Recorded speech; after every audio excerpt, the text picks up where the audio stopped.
তাহলে আমি ঈমানের প্রথম গণ্ডির ভিতরে আমি প্রবেশ করতে পেরেছি। এই কথাটি আমি নিজেকে বুঝ দিতে পারব। যদি আমি শুধু আল্লাহকে একক, এক ইলাহা, তিনি আমার মালিক, তিনি আমাকে সৃষ্টি করেছেন, তিনি হায়াত মত সব কিছু দিচ্ছেন, রিজিক দিচ্ছেন, আসমান জমিন সব কিছু সৃষ্টি করেছেন, শুধু এই কথা বলে বসে থাকলে কি ইমানের দাবি পূরণ করা হবে? একজন মানুষ তার পানির পিপাসা লেগেছে,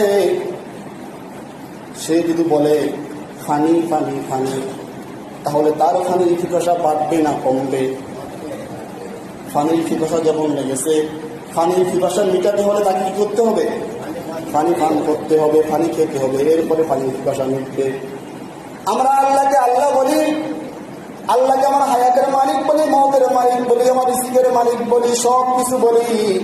এবং শুধু তাই নয়, সারাক্ষণ আমি হাতে তাসবিহ দানা নিয়ে লা ইলাহা ইল্লাল্লাহ, লা ইলাহা ইল্লাল্লাহ, লা ইলাহা ইল্লাল্লাহ এটাও আমি জপি। কিন্তু এই লা ইলাহা ইল্লাল্লাহ এক ইলাহের দাসত্ব থেকে যতক্ষণ পর্যন্ত আমি আল্লাহর জমিনে বাস্তবায়ন করতে পারবো না, ততক্ষণ পর্যন্ত আমার ইমানের হক, ইমানের দাবি আদায় করা হবে না।